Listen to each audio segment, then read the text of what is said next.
नमस्कार विद्यार्थी मित्रांनो, 12वी सहकार या यूट्यूब चॅनलवर आपले स्वागत आहे. आपण या व्हिडिओमध्ये महाराष्ट्र राज्य सहकारी संस्था कायदा 1960 भाग 2 हा व्हिडिओ बघत आहात.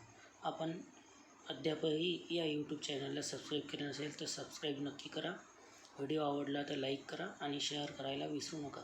तर चला विद्यार्थी मित्रांनो, आपण महाराष्ट्र राज्य सहकारी संस्था कायदा 1960मधील पहिली तरतूद भांडवलाविषयीची सहकारी संस्थेच्या ती आपण अभ्यासून राहिलो होतो. सहकारी संस्थेच्या भांडवल उभारणीची साधने कोणकोणती आहेत याविषयीचा अभ्यास आपण या प्रकरणामध्ये करून राहिलो होतो. तर त्यापैकी पहिलं साधन अंतर्गत साधन म्हणून आपण अभ्यासलं होतं. पहिलं साधन अंतर्गत साधन, त्यामध्ये भाग भांडवल, प्रवेश शुल्क, राखीव निधी आणि सभासदांच्या ठेवी हे 4 साधनं आपण भाग 1 नंबरच्या व्हिडिओमध्ये अभ्यासले होते.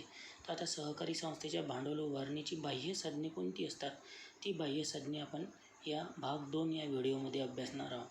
तर त्यातलं पहिलं आहे बिगर सभासदांच्या ठेवी, दुसरा आहे कर्ज व अग्रिम, तिसरा आहे कर्ज रोख्यांची विक्री, चौथा आहे सरकारी अनुदान व मदत आणि पाचवा आहे देणग्या व बक्षिसे. तर हे 5 जी साधनं आहेत ती 5 साधनं आपल्याला या सहकारी संस्थेच्या भांडवल उभारणीची बाह्य साधनं म्हणून अभ्यासायची आहेत. तर चला विद्यार्थी मित्रांनो, आपण सुरुवात करू. सहकारी संस्थेच्या भांडवल उभारणीची बाह्य साधनं कोणकोणती आहेत ते आता आपण या प्रकरणात अभ्यासणार आहोत. तर पहिलं साधन आहे महत्त्वाचं बिगर सभासदांच्या ठेवी. सर्वात पहिलं महत्त्वाचं साधन आहे सहकारी संस्थेच्या भांडवल उभारणीपैकी पहिलं साधन आहे बिगर सभासदांच्या ठेवी.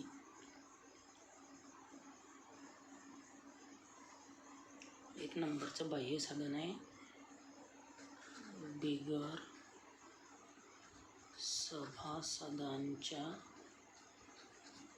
ठेवी.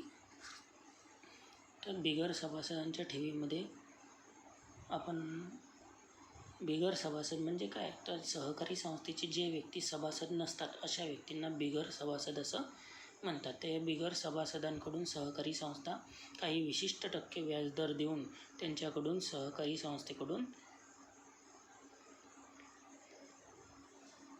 ठेवी गोळा करू शकते. अशा ठेवी ह्या 1 वर्ष ते 10 महिने मुदतीसाठी असतात. 1 वर्ष ते 10 वर्ष मुदतीसाठी स्वीकारल्या जातात आणि अशा मार्गाने स्वीकारलेल्या ठेवी ह्या सहकारी संस्थांची निबंधकाची परवानगी घ्यावी लागते अशा ठेवी स्वीकारण्यासाठी.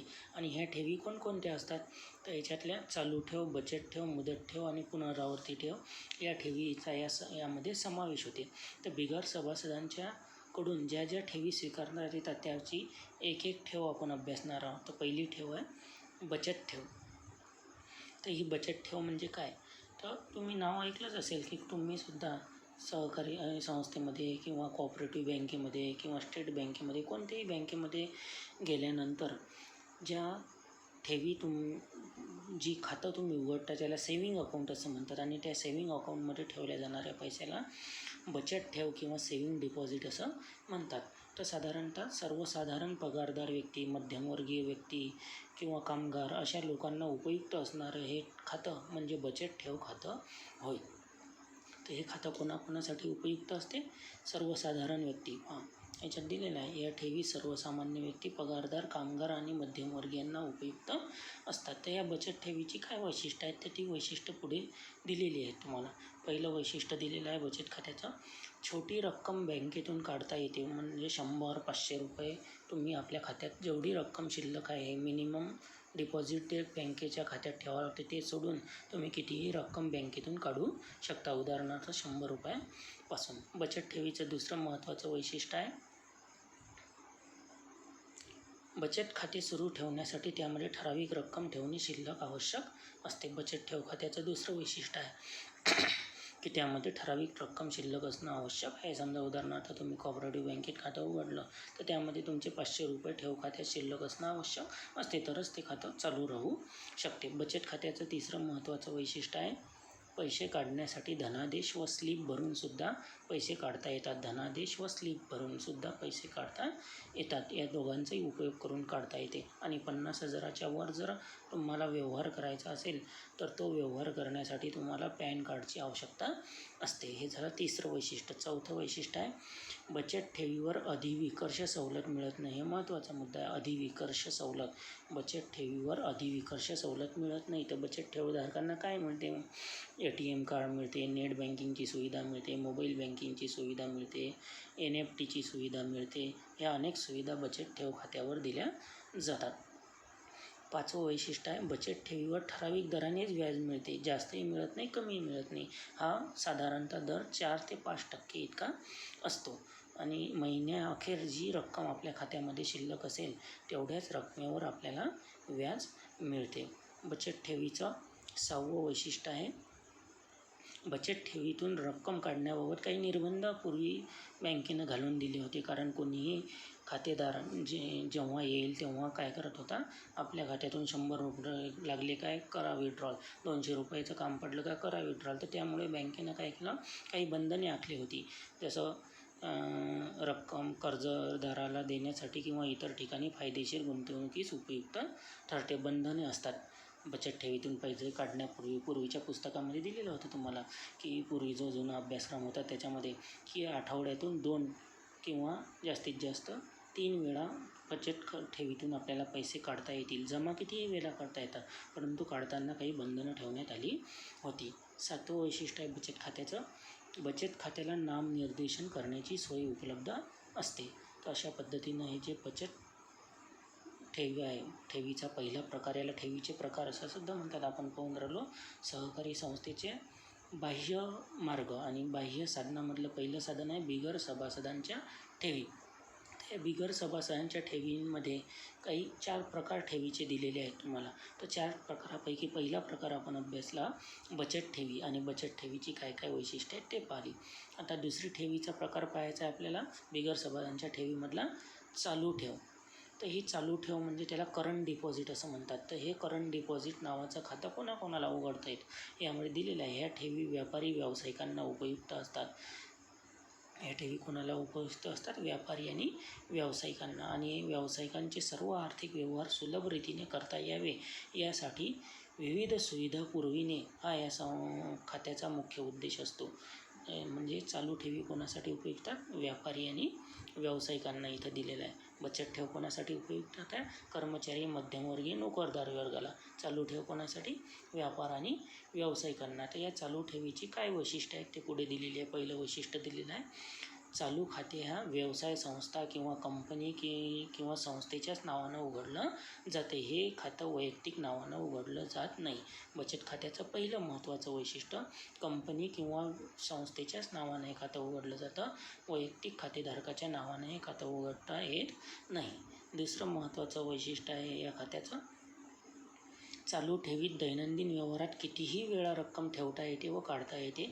या खातेधारकाला खात्यातून चेकद्वारे रक्कम केव्हाही काढता येते. म्हणजे चालू ठेवीमध्ये पैसे ठेवण्यावर आणि पैसे काढण्यावर कोणत्याही प्रकारचे निर्बंध नाहीत. हे दुसरं महत्त्वाचं वैशिष्ट्य लक्षात ठेवायचं. आणि या खात्यामध्ये व्यवहार करण्यासाठी कशाचा उपयोग करावा लागतो? चेकचा उपयोग करावा लागतो. स्लिपद्वारे पैसे काढता येत नाही. हे एक वैशिष्ट्य या खात्याचं लक्षात ठेवायचं. तिसरं वैशिष्ट्य दिलेलं आहे हे खातं उघडल्यानंतर खातेधारकाला पैसे भरण्याच्या पावतीचं पुस्तक दिलं जातं. धनादेश पुस्तक म्हणजे चेकबुक दिलं जातं. धनादेश चेक. त्यानंतर चालू ठेवीला दरमहा त्याच्या खात्याचा तपशील किंवा विवरणपत्र दिलं जातं. त्याला आपण स्टेटमेंट असं म्हणतो. स्टेटमेंट. अशा पद्धतीनं चालू खातेधारकाला स्लिप वगैरे दिल्या जात नाही. तर पैसे रोजच्या रोज त्याला भरावे लागतात व्यावसायिकाला. त्या कारणाने त्यासाठी पावतीचं पुस्तक दिलं जातं. पैसे काढण्यासाठी चेकबुक दिलं जातं आणि दरमहा जर त्याला रेकॉर्ड विचारायचं असेल तर त्याला ते पुस्तक मिळत नाही. तर त्याला दर महिन्याला विवरणपत्र मिळते त्याच्या खात्याचं स्टेटमेंट ज्याला आपण म्हणतो.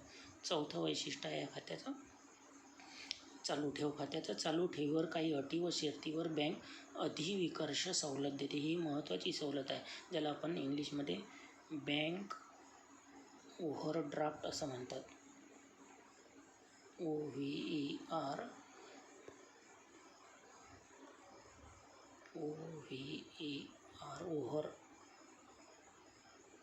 ओव्हरड्राफ्ट.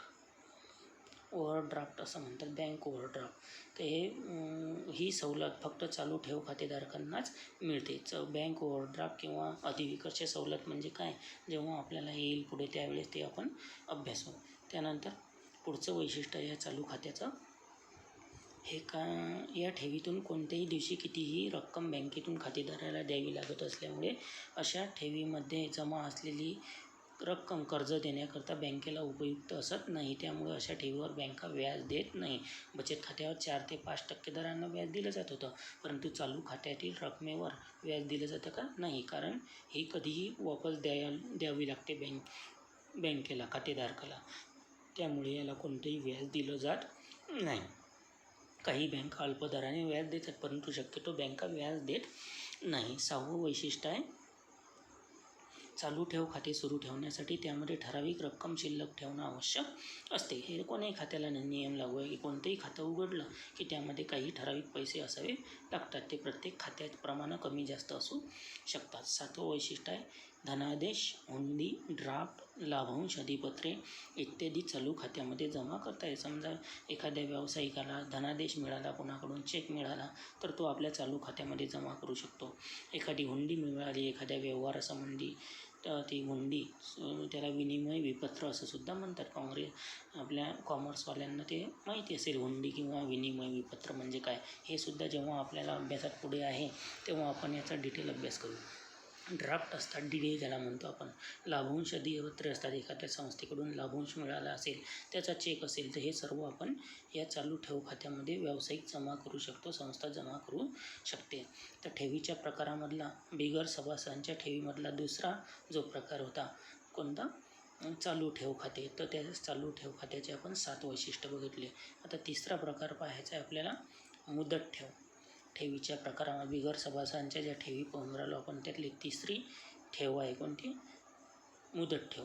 तर ही मुदत ठेव तुमच्या सर्वांच्या परिचयाचीच आहे. आपले पूर्वीचे जे आपले वडील असे पालक होते किंवा आजी आजोबा होते, आपल्या जवळचे पैसे, शिल्लक असलेले पैसे बँकेमध्ये 3 महिन्यासाठी, 6 महिन्यासाठी, 1 वर्षासाठी किंवा 5 वर्षासाठी जमा करायचे. कशासाठी, की त्यावर जास्त व्याज मिळते व आपण जितके जास्त कालावधीसाठी बँकेत ठेवू, रक्कम ठेवू, तेवढी जास्त आपल्याला व्याज मिळेल. अशा ठेवीला मुदत ठेव असं म्हणतात. लक्षात आलं मुदत ठेव म्हणजे काय. तर अशा मुदत ठेवीची काही वैशिष्ट्ये आहेत.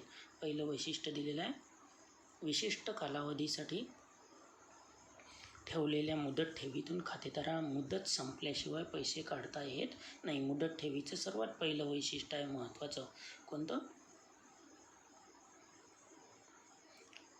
पहिलं वैशिष्ट्य आहे, मुदत संपल्याशिवाय रक्कम काढता येत नाही. दुसरं महत्त्वाचं वैशिष्ट्य आहे, मुदत ठेवीवर जास्त व्याजदर मिळतो. जसं आपण पहिलं खातं पाहिलं होतं, बचत ठेवीवर 4 ते 5% दराने व्याज मिळते. चालू ठेवीवर काहीच व्याज मिळत नाही, परंतु मुदत ठेवीवर हे बचत ठेवीपेक्षा जास्त व्याज मिळते. आणि हे व्याज आपण ठरविल्याप्रमाणे 3 महिन्यामध्ये, 6 महिन्यामध्ये किंवा वार्षिक किंवा मुदत संपल्यानंतर एका कोणत्याही पद्धतीनं दिलं जाते. त्यानंतर तिसरं वैशिष्ट्य आहे या खात्याचं, मुदत ठेवीवर बँकेला पूर्वसूचना देऊन मुदत ठेवीची संपूर्ण रक्कम मुदतीपूर्वी काढू शकतो. परंतु अशा परिस्थितीत जेवढ्या कालावधीसाठी रक्कम त्या खात्यात ठेवली असेल तो कालावधी लक्षात घेऊन बँकेच्या नियमानुसार मुदत ठेवीवर व्याज दिलं जाते. असं नाही की 5 वर्षासाठी आपण मुदत ठेवीमध्ये पैसे ठेवले तर ते आपण अगोदर काढू शकत नाही, काढू शकतो, परंतु त्यामध्ये खातेधारकाचा तोटा होऊ शकतो की ज्या दराने आपल्याला व्याज मिळायला पाहिजे होतं त्या दराने व्याज मिळू शकत नाही. तर ह्या एक मुदत ठेवीचं वैशिष्ट्य दिलेलं आहे. पुढचं वैशिष्ट्य आहे 4 नंबरचं, मुदत ठेवीदाराला बँकेमार्फत मुदत ठेव पावती दिली जाते. मुदत ठेवीधारकाला काय दिलं जातं, मुदत ठेवीमार्फत पावती दिली जाते. की जसं आपण त्याला काय म्हणतो, बॉन्ड म्हणतो एक प्रकारचा, की तुमचे एवढे पैसे एवढ्या कालावधीसाठी आमच्या बँकेत ठेवलेले आहेत, त्याची मुदत इतक्या दिवसानंतर समजेल आणि व्याजासहित तुम्हाला किती पैसे मिळणार आहेत. अशा पद्धतीची पावती किंवा पासबुक दिलं जात नाही किंवा धनादेश पुस्तकसुद्धा दिलं जात नाही. जसं आपण पाहिलं होतं, चालू ठेव खातेधारकाला धनादेश पुस्तक दिलं जातं, बचत ठेवधारकाला पासबुक दिलं जातं, तसं या मुदत ठेवधारकाला काय दिलं जातं, फक्त पावती दिली जाते. पुढचं वैशिष्ट्य आहे, मुदत ठेव पावती कोणत्याही व्यक्तीला हस्तांतरित करता येत नाही किंवा ती विकता येत नाही, म्हणजे अहस्तांतरणीय आहे. हे मुदत ठेव पावती कशी आहे, एकाकडून दुसऱ्याकडे जर गहाळी झाली आपली आणि तिसऱ्याला जर सापडली तर त्याचे पैसे त्या तिसऱ्या व्यक्तीला मिळू शकत नाही. ज्या व्यक्तीच्या नावानं ते खातं आहे त्याच व्यक्तीला त्याचे पैसे मिळू शकतात. त्याच्यानंतर पुढचं वैशिष्ट्य आहे, मुदत ठेवीचा कालावधी पूर्ण झाल्यानंतर बँक मुदत ठेवीदाराला रक्कम व्याजासह देते. त्याच्या अगोदर देते परंतु व्याजासह देत नाही. मग बँकेच्या नियमाप्रमाणे व्याज दिलं जातं. मुदत संपल्यानंतर व्याजासह रक्कम देते. पुढचं वैशिष्ट्य दिलेलं आहे, मुदत ठेवीवर तात्पुरती अडचण दूर करण्याकरता, समजा उदाहरणार्थ मी 5,000 रुपये बँकेमध्ये 5 वर्षासाठी ठेवले, परंतु मला 3,000 रुपयाचं अर्जंट मदत 2 वर्ष झाल्यानंतरच काम पडलं. मी जर पूर्णच्या पूर्ण माझी मुदत ठेव काढून घेतो म्हटलं तर माझं व्याजाचं नुकसान होऊ शकते. तर अशा वेळेस मला मुदत ठेव पावती बँकेकडे तारण ठेवून, गहाण ठेवून त्यावर कर्ज घेऊ शकेल मी, आणि त्याप्रमाणे बँकेच्या नियमाप्रमाणे मला त्यावर व्याज द्यावं लागेल. पावती बँकेकडे तारण ठेवून त्यावर कर्ज काढता येते आणि या कर्जावर नियमानुसार व्याज द्यावं लागते. आणि 8वं वैशिष्ट्य आहे मुदत ठेवीचं, मुदत संपल्यानंतर हे खातं आपोआप बंद होते. याला बंद करायला जायची आवश्यकता नाही किंवा अर्जसुद्धा द्यायची आवश्यकता नाही, किंवा हे खातं पुन्हा जर आपल्याला सुरू करायचं असेल तर ठेवीच्या नियमानुसार, अटीनुसार हे सुरू करता येते. जसं बचत खातं सुरू ठेवण्यासाठी काही विशिष्ट रक्कम बँकेत ठेवावी लागते आणि खातेदार जेव्हापर्यंत जीवित आहे तिथपर्यंत ते खातं सुरू राहते. चालू ठेव खात्याचंही तसं आहे, परंतु मुदत ठेव खात्याचं 5 वर्षासाठी जर मुदत असेल तर 5 वर्षानंतर ते खातं आपोआप बंद होते. बिगर सभासदांच्या ठेवीमधली 4थी ठेव आहे पुनरावर्ती ठेव. त्याला रिकरिंग डिपॉझिट असं म्हणतात. रिकरिंग डिपॉझिट, पुनरावर्ती ठेव म्हणजे पुन्हा पुन्हा ठेवण्यात जाणारी ठेव, त्याला पुनरावर्ती ठेव असं म्हणतात. पहा याच्यात काय दिलेलं आहे, ज्या ठेवीत दरमहा विशिष्ट रक्कम विशिष्ट कालावधीसाठी संचित करण्यात येते तिला पुनरावर्ती किंवा आवर्ती किंवा संचित ठेव असं म्हणतात. नियमितपणे लोकांना बचतीची सवय लावावी यासाठी या पुनरावर्ती ठेवी वेगवेगळ्या बँकांकडून स्वीकारल्या जातात. लोकांना बचतीची सवय लागावी यासाठी आहे ना, कोणत्याही ज्या ठेवी असतात बँकेच्या या बचतीची सवय लागण्यासाठी असतात. तर अशा पद्धतीने पुनरावर्ती ठेव खातं उघडलं जाते. या खात्याची मुदतसुद्धा 1 वर्ष ते 5 वर्षासाठी हे खातं उघडलं जातं. यालाच आवर्ती ठेव किंवा संचित ठेव असं सुद्धा म्हणतात. तर या खात्याची काही वैशिष्ट्य दिलेली आहेत. अशा ठेवीमध्ये लहान लहान रक्कमसुद्धा आपण जमा करू शकतो. जसे 100च्या पटीत, समजा उदाहरणार्थ एखादा छोटा व्यावसायिक आहे फेरी मारणारा गावामध्ये, त्याचे दररोज जर 100 रुपये उरत असतील त्याच्या धंद्यामधून, नफ्यामधून खर्च वजा जातात, तर ते 100 रुपये तो नियमितप्रमाणे एखाद्या बँकेकडे येणार आहे, त्याच्याकडे जो प्रतिनिधी येत असतो बँकेचा पुनरावर्ती ठेवी स्वीकारणार, त्याच्याकडे 100 किंवा त्यापेक्षा जास्त रक्कम तो दररोज किंवा दरमहा किंवा दर आठवड्याला जमा करू शकतो. दुसरं वैशिष्ट्य आहे खात्याचं, पुनरावर्ती ठेवीमध्ये एकदा भरावी लागणारी रक्कम निश्चित झाल्यानंतर ती दरमहा ठराविक कालावधीकरता नियमितपणे भरावी लागते. समजा उदाहरणार्थ मी दरमहा 100 रुपये जर रक्कम ठरवली असेल तर ती 5 वर्षेपर्यंत मला 100 रुपये भरावे लागणार, ते कमी किंवा जास्त करता येत नाही. तिसरं वैशिष्ट्य आहे या खात्याचं, या ठेवीचा व्याजदर हा बचत ठेवीपेक्षा अधिक परंतु मुदत ठेवीपेक्षा कमी असतो. म्हणजे बचत ठेवीचा जो 4-5% व्याजदर असतो त्याच्यापेक्षा हा जास्त असतो आणि मुदत ठेवीचा जास्त असतो 7%, 7.5%, तर त्यापेक्षा कमी ह्या पुनरावर्ती ठेवीचा व्याजदर असतो, म्हणजे मधात असतो. बचत ठेवीपेक्षा जास्त परंतु मुदत ठेवीपेक्षा कमी. आणि शेवटचं वैशिष्ट्य आहे चौथं वैशिष्ट्य आहे की पुनरावर्ती ठेवीचा ठराविक कालावधी पूर्ण होण्यापूर्वी व्याज दिलं जात नाही. म्हणजे 5 वर्षासाठी मी जर 100 रुपये महिन्याप्रमाणे पैसे जमा करत असेल एखाद्या बँकेकडे, तर व्याज जमा कालावधी पूर्ण होईपर्यंत पैसे मला मिळू शकत नाही. पुढचं वैशिष्ट्य दिलेलं आहे पुनरावर्ती ठेव खात्याचं, जर पुनरावर्ती ठेवीदाराने या ठेवीमध्ये दरमहा भरावा लागणारा ठेवीचा हप्ता बंद केला तर त्याला सदरची ठेवीची मुदत संपल्यानंतर भरलेली रक्कम तसेच त्यावरील व्याज बँकेमार्फत परत मिळते. म्हणजे एखादा ठेवीचा हप्ता बंद केला, समजा मी 5 वर्षासाठी खातं उघडलं असेल परंतु 3 वर्षामध्येच मी बंद केलं तर मला 2 वर्ष हप्ता भरावा लागणार नाही, माझ्याकडे तरी पैसे नाही, परंतु मला पैसे केव्हा परत मिळतील, 5 वर्ष संपल्यानंतर. पुढचं वैशिष्ट्य आहे या खात्याचं, कोअर बँकिंग पद्धतीनुसार दरमहा पुनरावर्ती ठेवीचा हप्ता बँकेच्या कोणत्याही शाखेत भरता येतो. म्हणजे पुनरावर्ती ठेव खातेधारकाला कोअर बँकिंगची सुविधा मिळते. जसं आता पाहता तुम्ही तुमचं एखाद्या बँकेमध्ये समजा उदाहरणार्थ कोऑपरेटिव्ह बँकेमध्ये अकाउंट आहे, परंतु कोऑपरेटिव्ह बँकेचं ATM बंद आहे, तर तुम्ही स्टेट बँकेच्या ATMमधून सुद्धा तुमच्या कोऑपरेटिव्ह बँकेमध्ये खात्यामध्ये असलेले पैसे काढू शकता. त्याला कोअर बँकिंग असं म्हणतात. तर या कोअर बँकिंगची सुविधा या पुनरावर्ती खात्यावर मिळते. आणि 8वं वैशिष्ट्य आहे या खात्याचं, ठेवीदार त्याची तात्पुरती पैशाची दूर करण्याकरता ठेवीत झालेल्या रकमेवर जास्तीत जास्त 90% कर्जसुद्धा काढू शकतो. जसं मुदत ठेवीमध्ये पाहिलं होतं आपण, मधातच जर पैशाचं काम पडलं आपल्याला, तर आपण जेवढे पैसे जमा झाले त्याच्या 90% पैसा त्या ठेवीच्या तारणावर काढू शकतो. अशा पद्धतीनं हा 4था ठेवीचा प्रकार बघितला आपण, पुनरावर्ती ठेवी. 5वा ठेवीचा प्रकार आहे इतर ठेवी.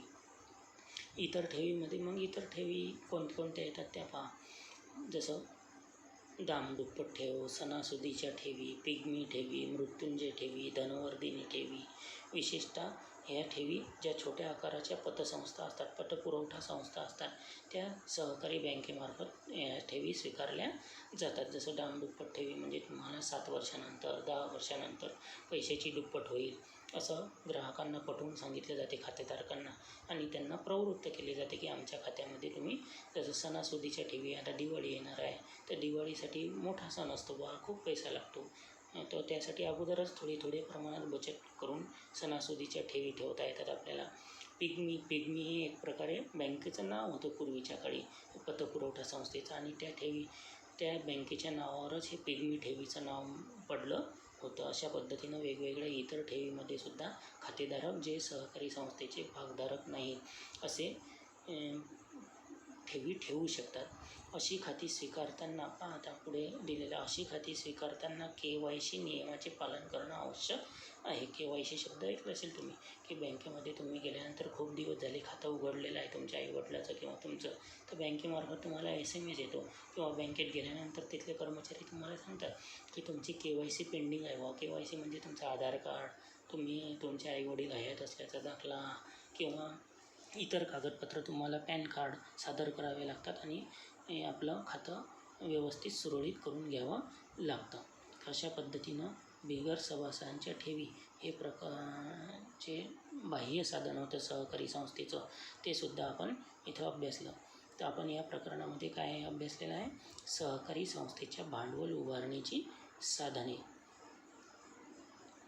इथं अभ्यासलेलं आहे. सहकारी संस्थेच्या भांडवल उभारणीची साधने या ठिकाणी आपण या पहिल्या भाग 1 व्हिडिओमध्ये आणि भाग नंबर 2 व्हिडिओमध्ये आपण अभ्यासली. पहिल्या व्हिडिओमध्ये अंतर्गत साधने अभ्यासली, भाग भांडवल, प्रवेश शुल्क, राखीव निधी आणि सभासदांच्या ठेवी, आणि दुसऱ्या आजच्या व्हिडिओमध्ये अभ्यासलं आपण बाह्य साधने, बिगर सभासदांच्या ठेवी पाहिलं. आता दुसरं अभ्यासायचं आहे आपल्याला कर्ज व अग्रिम. दुसरं साधन आहे सहकारी संस्थेच्या बाह्य साधनामधलं कर्ज व अग्रिम. त्याला लोन किंवा ॲडव्हान्सेस असं सुद्धा म्हणतात. जे आपण पाहिलं होतं की सहकारी संस्था स्थापन करतेवेळी प्रवर्तक भाग भांडवलापासून किती रक्कम गोळा होईल याचा उपविधीमध्ये पहिलेच उल्लेख करून ठेवतो, परंतु प्रत्यक्ष व्यवहार सुरळीत झाल्यानंतर भाग भांडवलाची रक्कम जर कमी पडत असेल सहकारी संस्थेला, तर तो कर्ज आणि अग्रिम या साधनाचा उपयोग करून आपल्या व्यवसायाच्या भांडवलाची कमतरता भरून काढू शकतो. इथं दिलेलं आहे, सहकारी संस्थांना व्यवसायासाठी कर्ज व अग्रिम या मार्गाने भांडवल उभारणी, व्यवसायासाठी लागणाऱ्या भांडवलाची उभारणी करून कमतरता भरून काढावी लागते. आणि हे कर्ज व अग्रिम स्थिर व खेळत्या भांडवलाची गरज भागविण्यासाठी शासन किंवा वित्तीय संस्थांकडून घेतलेले कर्ज होय. म्हणजे एक प्रकार लोन, कर्ज सहकारी संस्था घेऊ शकते आपली भांडवलाची गरज भागविण्यासाठी, आणि कर्ज रूपाने घेतलेला पैसा त्याची मुदत संपेपर्यंत संस्थेला परत करावा लागत नाही. त्यामुळे एक प्रकारे स्थिर भांडवलाची गरज पूर्ण करण्यासाठी या साधनाचा उपयोग केला जातो. तर ही कर्ज व अग्रिम जे साधन आहे हे सहकारी संस्था अल्प मुदतीचं कर्ज, मध्यम मुदतीचं कर्ज आणि दीर्घ मुदतीच्या कर्ज उभारून आपले भांडवलाची गरज पूर्ण करू शकते. तर ही कर्ज उभारणीची जी साधनं दिलेली आहेत अल्प, मध्यम आणि दीर्घ मुदतीची कर्ज राज्य शासनाकडून किंवा वित्तीय संस्थांकडून स्वतःच्या हमीवर सहकारी संस्थांना मिळवून देते. शासन त्याची गॅरंटी घेत असते. जी सहकारी संस्था आहेत अशा संस्थांकडे भाग भांडवल अपुरं असते, कारण ग्रामीण भागामध्ये सभासद आर्थिकदृष्ट्या दुर्बल घटकातील असतात, त्यांच्या अशिक्षित असतात, पैसा नसतो. अशा संस्थांना मग आपली भांडवलाची गरज पूर्ण करण्यासाठी काय करावं लागतं? शासनांमार्फत वेगवेगळ्या प्रकारची कर्ज गॅरंटी घेऊन उभी करावी लागतात. त्या गरज पूर्ण करण्याच्या दृष्टीने इथं दिलेलं आहे जिल्हा मध्यवर्ती सहकारी बँक, राज्य सहकारी बँक, भारतीय औद्योगिक विकास बँक, राज्य वित्तीय मंडळ, जीवन विमा निगम, भारतीय औद्योगिक आणि पतपुरवठा महामंडळ इतर संस्थांकडून स्थापनेच्या काळात व्यवसायाच्या उभारणीसाठी मालमत्तेच्या तारणावर कर्ज घेतात. तर अशा पद्धतीनं सहकारी सूतगिरण्या, सहकारी साखर कारखाने, कापड गिरण्या यासारख्या सहकारी संस्था कर्ज रूपाने भांडवलाची उभारणी करतात आणि त्यासाठी काय करतात? भारतातील सहकारी क्षेत्राला रिझर्व्ह बँक ऑफ इंडिया आणि स्टेट बँक ऑफ इंडिया मोठ्या प्रमाणात कर्ज पुरवठा करत असतात. भारतातल्या ज्या सहकारी संस्था आहेत यांना सर्वात जास्त कर्ज पुरवठा कोण करते? रिझर्व्ह बँक ऑफ इंडिया आणि स्टेट बँक ऑफ इंडिया. अशा पद्धतीनं संस्था भांडवलाची गरज स्वरूप लक्षात घेऊन निरनिराळ्या धनकोकडून कर्ज घेतात. इथं धनको म्हणजे ज्याला सावकार म्हणतात मराठी कॉमर्सच्या विद्यार्थ्यांना माहिती असेल, त्याने 11वी शिकले असतील. धनको म्हणजे कर्ज देणाऱ्या व्यक्ती, सावकार असं सुद्धा त्याला म्हटलं जातं. त्यांच्याकडून कर्ज घेतात आणि सहकारी संस्थांनी बाहेरून जास्तीत जास्त किती कर्ज काढावीत याविषयी सहकार कायद्यामध्ये निर्बंध घातलेले आहेत. म्हणजे सहकार कायद्यामध्ये ठरवून दिलं बा तुम्ही कर्ज उभारणी करू शकता, तर अवाढव्य कर्जाची उभारणीसुद्धा सहकारी बँका करू शकत नाही, सहकारी संस्था करू शकत नाही. आणि सहकारी संस्थांना किती कर्जाची आवश्यकता आहे यासाठी त्याला निबंधकाकडून, ग्रामीण विकास बँकेकडून, ज्याला आपण नाबार्ड म्हणतो, अशांकडून कर्जाची रक्कम मुदत वाढवून घेऊ शकतात. अशा पद्धतीनं कर्ज व भांडवल तुम्ही जर ताळेबंद स्थिती विवरण जर बघितलं असेल, कॉमर्सच्या विद्यार्थ्यांना माहिती असेल की सहकारी संस्थेचा जो किंवा कंपन्याचा स्थिती विवरण ताळेबंद बॅलन्स शीट जी असते त्यामध्येही कर्ज रूपाने घेतलेलं भांडवल अधिक असते मालकीच्या भांडवलापेक्षा, कारण ते कधीही उपलब्ध होते जेव्हा पाहिजे तेव्हा. परंतु हे कर्ज उपविधीत नमूद केल्याप्रमाणे मर्यादेपर्यंतच कर्ज उभारता येते. अशा पद्धतीनं कर्ज स्वरूपाने लोन किंवा ॲडव्हान्सच्या माध्यमातून सहकारी संस्था कर्जाची उभारणी करू शकतात. तर हे कर्ज 3 प्रकारे मिळत असते सहकारी संस्थांना. एक अल्प मुदतीचं कर्ज, दुसरं मध्यम मुदतीचं कर्ज आणि तिसरं दीर्घ मुदतीचं कर्ज. त्यातला एक एक प्रकार पाहायचा आहे आपल्याला. पहिलं दिलेलं आहे अल्प मुदतीचं कर्ज. जी कर्ज 3 महिने ते 15 महिने या कालावधीसाठी दिली जातात त्यांना अल्प मुदतीचं कर्ज असं म्हणतात. 3 महिने ते 15 महिन्याच्या कालावधीपर्यंत जी कर्ज दिली जातात त्याला अल्प मुदतीचं कर्ज असं. जी कर्ज 15 महिने ते 5 वर्षे इतकी मुदतीसाठी 3 महिने ते 15 महिने मुदतीसाठी, तर अशी कर्ज कोण्या सहकारी संस्थांसाठी उपयुक्त असतात? शेतीची मशागत, बी-बियाणे, खते, मजुरी, जनावरांसाठी खाद्य इत्यादी गरजा भागविण्यासाठी शेतकऱ्यांना अशा कर्जाची आवश्यकता असते. तर ज्या पतपुरवठा सहकारी संस्था असतात त्या सहकारी आपल्या शेतकऱ्यांना अल्पकालीन कर्ज पुरवठा करणे शक्य व्हावे म्हणून जिल्हा मध्यवर्ती सहकारी बँका त्यांना कर्ज पुरवठा करत असतात. शेतमाल खरेदी विक्री संस्था, प्रक्रिया संस्था, ग्राहक संस्था, सेवा सहकारी संस्था इत्यादींना अल्प मुदतीच्या कर्जाची गरज असते. म्हणजे जे पीक कर्ज दिलं जाते, त्या उदाहरणार्थ आपण म्हणू, मला माहिती असेल की तुमचे वडील कॉपरेटिव्ह बँकेकडून किंवा सहकारी सेवा सोसायट्यांकडून आपल्या सातबाराच्या तारणावर कर्ज घेतात, त्यांना अल्प मुदतीचं कर्ज असं म्हणतात. 3 महिने ते 15 महिने मुदतीसाठी जे कर्ज घेतलं जातं त्याला अल्प मुदतीचं कर्ज म्हणतात. आणि हे कर्ज कोणत्या प्रकारच्या सहकारी संस्थांना उपयुक्त असते? विपणन सहकारी संस्था ज्याला म्हणतो आपण, खरेदी विक्री सहकारी संस्था, प्रक्रिया संस्था, ग्राहक संस्था, सेवा सहकारी संस्था इत्यादींना उपयुक्त असते. दुसरा कर्जाचा प्रकार आहे मध्यम मुदतीचं कर्ज. तर हे मध्यम मुदतीचं कर्ज किती कालावधीसाठी असते? 15 महिने ते 5 वर्ष. 15 महिने ते 5 वर्ष मुदतीपर्यंत हे कर्ज उभारलं जातं. अशा कर्जाला मध्यम मुदतीचं कर्ज असं म्हणतात. आणि अशा कर्जाचे मध्यम मुदतीचे कर्ज म्हणतात. शेतकऱ्याला ह्या कायमस्वरूपी सुधारणा करण्यासाठी, जसं उदाहरणार्थ शेतजमिनीची सुधारणा करणे, विहीर खोदणे, जनावराची खरेदी, ट्रॅक्टर खरेदी, शेती यंत्र खरेदी करणे किंवा आपल्या शेतावर बांध बांधणे, विहीर खोदणे, अशासाठी ह्या कर्जाची उपयुक्तता असते. तर अशा प्रकारचं कर्ज जिल्हा मध्यवर्ती बँका शेतकऱ्यांना मध्यम मुदतीचं कर्ज उपलब्ध करून देतात. आणि जिल्हा मध्यवर्ती बँकांना कोण कर्ज देतं? प्राथमिक सहकारी बँक पतपुरवठा संस्थांना अशी कर्ज देतात. जिल्हा मध्यवर्ती बँकांना उपलब्ध होते. कोणाकडून उपलब्ध होते? ग्रामीण विकास बँक, राष्ट्रीय कृषी ग्रामीण विकास बँक, ज्याला आपण नाबार्ड असं म्हणतो, राष्ट्रीय स्तरावरची महत्त्वाची सहकारी संस्था आहे. शेतकरी संस्थांना कर्ज देणारी सेवा सहकारी संस्थांना. आणि ते जे नाबार्ड आहे ते कोणाला कर्ज देतं? जिल्हा मध्यवर्ती सहकारी बँकेला. आणि जिल्हा मध्यवर्ती बँक कोणाला कर्ज देतं? प्राथमिक सहकारी पतपुरवठा सहकारी संस्थांना. आणि प्राथमिक पतपुरवठा संस्था ते कर्ज शेतकरी सभासदांना देतात. अशा पद्धतीनं हे मध्यम मुदतीचं कर्ज वितरित केलं जातं. तिसरा कर्जाचा प्रकार आहे दीर्घ मुदतीचे कर्ज. जे कर्ज 5 वर्षे ते 25 वर्षे इतक्या कालावधीत दिलं जातं, त्याला दीर्घ मुदतीचं कर्ज असे म्हणतात. त्या दीर्घ मुदतीचं कर्ज कशासाठी घेतलं जातं? कायमस्वरूपी सुधारणा करण्यासाठी, जसं यंत्रसामुग्री, ट्रॅक्टर खरेदी करणे वगैरे. आणि ही कर्ज राष्ट्रीय कृषी ग्रामीण विकास बँकेकडून दिली जातात. हे जे दीर्घ मुदतीचं कर्ज असते हे कोण्या बँकेकडून दिलं जातं? जी नाबार्ड म्हणतो आपण, राष्ट्रीय कृषी आणि ग्रामीण विकास बँक. ही राज्य सरकार व रिझर्व्ह बँकेकडून यांच्याकडून सुद्धा मिळतात. तर अशा पद्धतीनं कर्ज व भांडवलासाठी सहकारी बँका व इतर वित्तीय संस्थांवर अवलंबून राहावे अशी अपेक्षा असते. मात्र सहकारी क्षेत्राच्या विकासात शासन सहभागी होत असल्याने अशा संस्थांना कर्ज उचल देण्यास शासन नेहमीच पुढं असते. कारण सहकारी संस्थांचा कर्ज घेतल्याशिवाय त्यांना भांडवल मिळत नाही. कारण त्यांच्या सभासदांजवळ पैसा अपुरा असतो, भांडवल अपुरं असते. त्या कारणानं कर्ज व अग्रिम हे सहकारी संस्थेचं भांडवल उभारणीचं एक महत्त्वाचं साधन आहे. बाह्य साधनांमधलं तिसरं साधन आपल्याला पाहायचं आहे कर्ज रोख्याची विक्री.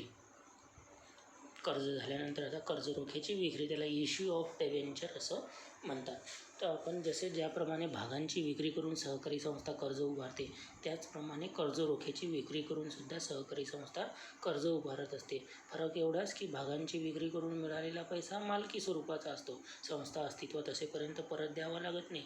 परंतु कर्ज रोख्याची विक्री करून मिळालेला पैसा हा एक प्रकारे कर्जच असते, की आपण कर्ज घेतल्याची कबुली देणारा दस्तऐवज, म्हणजे त्याला कर्ज रोखा असं म्हणतात. समजा उदाहरणार्थ एखाद्या सहकारी संस्थेला 10 लाख रुपयाच्या कर्जाची आवश्यकता आहे, तर हे 10 लाख रुपये एक व्यक्ती सहकारी संस्थेला देऊ शकेल का? नाही. तर हे 10 लाख रुपयाचे थोडे थोडे तुकडे केले जातात, 1,000 रुपयेप्रमाणे उदाहरणार्थ. तर हे 1,000 रुपये 1,000 व्यक्तींना विकले जातात आणि त्यापासून 10 लाख रुपये गोळा केले जातील. आणि त्या 1,000 व्यक्तींना कर्ज घेतल्याची कबुली जी दिली जाते त्याला कर्ज रोखा असं म्हटलं जाते. कर्ज रोखा ही कर्ज घेतल्याची कबुली देणारी पावती असते. ज्याप्रमाणे भागधारकांना भाग प्रमाणपत्र दिलं जातं, त्याप्रमाणे कर्ज रोखा प्रमाणपत्रसुद्धा कर्ज रोखेधारकाला म्हणजे कर्ज देणाऱ्या व्यक्तीला दिलं जातं. तर अशा पद्धतीनं कर्ज रोख्याची विक्री करून सहकारी संस्था दीर्घ मुदतीसाठी कर्ज उभारू शकते. सहकारी संस्था कर्ज रोख्याची रक्कम ही 100 रुपयापासून 1,000 रुपयापर्यंत असू शकते. दीर्घ मुदतीच्या भांडवल उभारणीसाठी सहकारी संस्था कर्ज रोख्यांची विक्री करू शकते. आपण पाहिलंच याच्या अगोदर. अशा पद्धतीनं कर्ज रोख्याची विक्री करून सहकारी संस्था दीर्घ मुदतीच्या भांडवल प्राप्त करू शकते. त्यानंतर पुढच्या पॅराग्राफमध्ये दिलेलं आहे की कर्ज रोख्याची विक्री करण्यासाठी राज्य सरकार किंवा रिझर्व्ह बँकेची परवानगी घ्यावी लागते. कोणती सहकारी संस्था केव्हाही कर्ज रोखे विक्रीला काढू शकत नाही, कारण त्याला राज्य सरकारची किंवा रिझर्व्ह बँकेची परवानगी असले तर इतर लोक मग कर्ज रोखा घेण्याला प्राधान्य देतील कर्ज पुरवायला, है ना. तर अशा पद्धतीनं रिझर्व्ह बँकेची परवानगी घ्यावी लागते. आणि खातेधारकांना मतदानाचा अधिकार नसल्यामुळे कर्ज रोखे खातेधारकांना मतदानाचा अधिकार नसल्यामुळे सहकारी संस्थेच्या व्यवस्थापनात ते भाग घेऊ शकत नाही.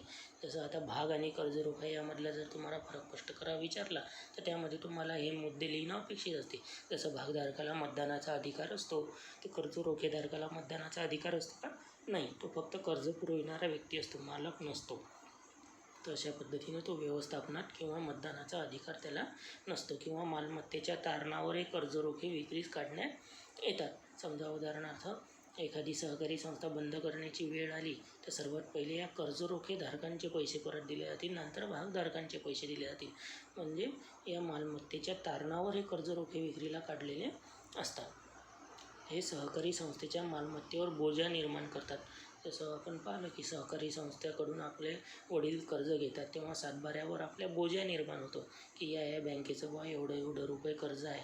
तर तसं कर्ज रोख्याच्या बाबतीत सुद्धा असते की सहकारी संस्थेच्या जे कागदपत्र असतात त्या सर्व कागदपत्रावर मालमत्तेवर लिहिलेलं असते की एवढ्या रुपयाचं कर्ज या सहकारी संस्थेनं घेतलेलं आहे. आणि सहकारी संस्थेला एखाद्या वर्षी हे महत्त्वाचं आहे बघा, सहकारी संस्थेला एखाद्या वर्षी नफा झाला नाही तरी कर्ज रोखेधारकावर नियमित दराने व्याज द्यावंच लागते. सहकारी संस्थेला नफा हो की तोटा हो, घेतलेल्या कर्जावर व्याज सहकारी संस्थेला देणं बंधनकारक असते. भागधारकांच्या बाबतीत असं नाही. जर सहकारी संस्थेला लाभून द्यायचा नाही असं वाटत असेल संचालक मंडळाला तर ती एखाद्या वर्षी लाभून देऊ शकत सुद्धा नाही, नफा हो अथवा तोटा हो. तर अशा पद्धतीनं दीर्घ मुदतीचं कर्ज उपलब्ध होण्यासाठी केंद्र सरकार, शिखर संस्था, स्टेट बँक ऑफ इंडिया इत्यादी संस्था कर्ज रोखे विकत घेऊन सहकारी संस्थेची भांडवलाची गरज भागवितात. जर इतर व्यक्तींनी सहकारी संस्थेचे कर्ज विकत घेतले नाही तर केंद्र सरकार किंवा राज्य सरकार किंवा स्टेट बँकसुद्धा ते विकत घेत असते.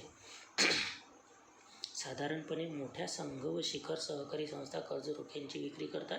प्राथमिक सहकारी संस्था या मार्गाचा क्वचितच अवलंब करतात. छोट्या आकाराच्या ज्या पतपुरवठा संस्था असतात ते या मार्गाचा वापर करत नाहीत. कोणत्या? कर्ज रोखे विक्रीचा. तर मोठ्या आकाराच्या संस्था याचा वापर करतात. तर अशा पद्धतीनं हे झाला बाह्य कर्जामधला तिसरा प्रकार किंवा तिसरं साधन कर्ज रोख्यांची विक्री. चौथं महत्त्वाचं साधन आहे सरकारी अनुदान व मदत. यापासून सुद्धा सहकारी संस्थेला भांडवल उपलब्ध होऊ शकते. तर पहा काय दिलेलं आहे स्पष्टीकरणामध्ये. राज्य शासन राज्यातील सहकारी संस्थांना अनुदान व आर्थिक मदत देऊन सहकार्य करीत असते. जसं आदिवासी भागातील सहकारी संस्था असतील, डोंगराळ भागातील सहकारी संस्था असतील, ज्यांच्याकडे भांडवल अपुरं असते अशा सहकारी संस्था काय करत असतात, सरकार त्यांना मदत करत असते, अनुदान देत असते. सरकारच्या वेगवेगळ्या योजना सभासदांपर्यंत पोहोचविण्यासाठी सहकारी संस्थांना अनुदान देत असते. तर अशा पद्धतीनं राज्य सरकार किंवा केंद्र सरकार या संस्थेचे भाग विकत घेऊन भाग भांडवलात सहभागीसुद्धा होत असते. आणि सामान्यपणे सहकारी संस्थेच्या स्थापना काळात जागा खरेदी करता यावी व स्वतःची इमारत बांधता यावी यासाठी सुद्धा राज्य शासन अनुदान देते. म्हणजे इमारत बांधण्यासाठी सुद्धा अनुदान देते. ग्रामीण आणि तालुका पातळीवर कार्य करणाऱ्या सहकारी संस्थांना शासन आर्थिक मदत देत असते आणि सहकारी संस्थेला मिळालेल्या अंकेक्षण वर्गानुसार शासन अनुदान देत असते. सरकारी अनुदान आणि मदत हे कशाच्या आधारावर मिळते? अंकेक्षण वर्गानुसार. अंकेक्षण वर्ग जेव्हा आपल्याला अभ्यासात येईल पुढच्या प्रकरणात तेव्हा आपण डिटेल शिकू. तर हिशेब तपासणी करताना ऑडिटरने किंवा हिशेब तपासणीने दिलेल्या जो वर्ग असतो, जो ग्रेड असतो त्याला अंकेक्षण वर्ग असं म्हणतात. तर या अंकेक्षण वर्गानुसार शासन काय करत असते, सहकारी संस्थांना अनुदान देत असते आणि या अनुदानापासून मिळालेल्या पैशाद्वारे सहकारी संस्था दीर्घ मुदतीचं भांडवल उभारणी करण्यास मदत होते. अशा पद्धतीनं सहकारी संस्था राज्य सरकार अप्रत्यक्ष रीतीने सहकारी संस्थांना मदत करत असते. सहकारी संस्थांची हमी घेणे, सहकारी संस्थांच्या कर्ज रोख्याची खरेदी करणे, सवलतीच्या व्याजदराने कर्ज देणे, अशा प्रकारे सहकारी संस्था अनुदान आणि मदत सहकारी संस्थांना देत असते. बाह्य साधनामधला 5वा साधन आहे देणगी व बक्षिसे. समाजातील श्रीमंत, प्रतिष्ठित व्यक्ती किंवा प्रतिनिधी, लोकप्रतिनिधी सहकारी संस्थांना देणग्या देत असतात, बक्षिसे देत असतात चांगलं काम केल्याबद्दल. तर अशा बक्षिसांमधून किंवा देणग्यामधून सुद्धा सहकारी संस्थेला कायमस्वरूपी भांडवल उपलब्ध होत असते, है ना. जसं उदाहरणार्थ पहा, काही व्यक्ती किंवा संस्था सरकारकडून सुद्धा देणग्या मिळवू शकतात. नगरपालिका, महानगरपालिका, पंचायत समित्या, ग्रामपंचायत, जिल्हा परिषद इत्यादी संस्था सहकारी संस्थेत आर्थिक मुदतीपाठी देणग्या देतात आणि ह्या देणग्या रोखीत किंवा मालमत्तेच्या स्वरूपात सुद्धा असू शकतात. जसं एखाद्या सहकारी संस्थेला एखाद्या व्यक्तीनं फर्निचर दिलं, कपाट दिली किंवा जागाच बक्षीस दिली, इमारत दिली, तर अशा पद्धतीनं देणग्या किंवा बक्षिसापासून मिळालेलं भांडवल हे सहकारी संस्था अस्तित्वात असेपर्यंत राहते आणि या मार्गाने मिळालेला पैसा सहकारी संस्थेच्या खेळत्या आणि स्थिर भांडवलाची गरज पूर्ण करू शकते. तर अशा पद्धतीने सहकारी संस्थाच्या उपविधीनुसार कार्यप्राप्तीची वाढ, प्रगती व विकास यासाठी विविध मार्गांनी भांडवलाची उभारणी करत असते. तर या पद्धतीनं महाराष्ट्र राज्य सहकार कायदा 1960मध्ये जे सहकारी संस्थेच्या भांडवल उभारणीचे मार्ग दिलेले आहेत. महाराष्ट्र राज्य सहकारी संस्था कायदा 1960मध्ये सहकारी संस्थेच्या भांडवल उभारणीची जी मार्ग दिलेले आहेत, अंतर्गत मार्ग आणि बाह्य मार्ग, तर या 2 साधनांद्वारे सहकारी संस्था आपली पैशाची, भांडवलाची गरज भागवू शकते. आपला व्यवहार सुरळीत पार पाडण्यासाठी जेव्हा ज्या साधनाचा उपयोग करून घेता येईल त्या पद्धतीनं सहकारी संस्था आपल्या भांडवलाची गरज पूर्ण करत असते. तर अशा पद्धतीनं या महाराष्ट्र राज्य सहकारी संस्था कायदा 1960 भाग 2 या व्हिडिओमध्ये आपण सहकारी संस्थेच्या भांडवल उभारणीची साधने, बाह्य साधने अभ्यासली, 5 साधने. तर अशा पद्धतीनं या 2 व्हिडिओद्वारे, भाग 1 आणि भाग 2 या 2 व्हिडिओद्वारे आपण सहकारी संस्थेच्या भांडवल उभारणीची जी साधने आहेत, पहिली 4 आणि दुसरी 5 ही 9 पूर्णपणे शिकलो. काही अडचण असेल तर तुम्ही मला प्रत्यक्ष फोन करून सुद्धा विचारू शकता. तर धन्यवाद.